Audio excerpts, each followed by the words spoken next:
Mari kita selami kisah agung. Sriwijaya Kerajaan Maritim, perkasa yang lahir Jatung, Nusantara pada abad ke-7. Dipimpin oleh Dapun Tahyang, sang pendiri, mereka berlayar melakukan sungai, membangun fondasi sebuah imperium. Di tepian Musi, pemukiman kayu tumbuh menjadi pusat peradaban, menandai awal kejayaan maritim.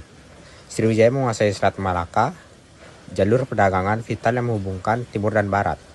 Koin emas dan perunggu beredar, menandakan kemakmuran dari rempah-rempah, sutra, dan porselen. Setiap kapal membayar pajak, menjadikan Sriwijaya pusat ekonomi dan kekuatan maritim tak tertandingi. Di bawah Raja Balaputra Dewa, Sriwijaya mencapai puncak kejayaannya. Sebuah era keemasan, wilayahnya membentang luas, dari Jawa hingga Kamboja, mengukuhkan dominasinya di Asia Tenggara. Kota-kota pelabuhan berkembang megah dengan sistem perairan canggih, bukti peradaban maju. Candi Moro Jambi menjadi pusat spiritual, memancarkan cahaya ajaran Buddha Mahayana.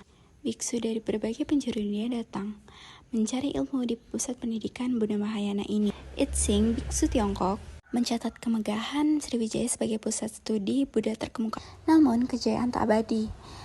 Armada tempur kerajaan Chola mendekat, membawa ancaman besar. Matahari terbenam, menyinari prasasti kuno, perlahan tertutup lumut. Simbol senjata imperium, meski telah berlalu, Sriwijaya tetap hidup sebagai warisan abadi Sang Maharaja di Raja Nusantara. Jejak Agung Kerajaan Kalingga, sebuah monarki Hindu-Buddha yang berjaya di pesisir utara Jawa Tengah pada abad ke-6. Mari kita telusuri silsilah kepemimpinan dan masa kejayaan kerajaan yang kaya akan sejarah ini. Silsilah Raja-Raja Kalingga adalah kisah kepemimpinan membentuk peradaban awal Nusantara. Prabu Kirantasingha, pionir awal yang meletakkan fondasi kerajaan pada tahun 632 hingga 648 Masehi. Dilanjutkan oleh Prabu Wasukawi dan Prabu Kartiasingha yang memperkuat wilayah dan pengaruh Kalingga. Kemudian Ratu Sima yang legendaris, dikenal hukum yang adil dan tegas, pemimpin dari 674 hingga 695 Masehi. Masa kejayaan Kalingga ditandai dengan hubungan diplomatik yang kuat dan pelabuhan yang sibuk. Pusat kebudayaan berkembang pesat, di mana biksu dan cendekiawan berdiskusi dalam bahasa Sanskerta dan Jawa kuno. Salah satu peninggalan penting adalah prasasti Tukmas, ditemukan di lereng Gunung Prababu. Prasasti ini menampilkan pahatan alat suci Hindu Trisula, Kadi, Kapak, Sangka, dan Cakra.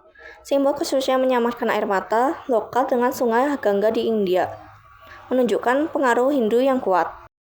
Namun kejayaan Kalingga mulai meredup. Seiring dengan ekspansi kerajaan, Sriwijaya yang perkasa, peninggalan seperti Prasasti Sujomerto, Ratawun, dan Candi, Angin tetap menjadi saksi bisu.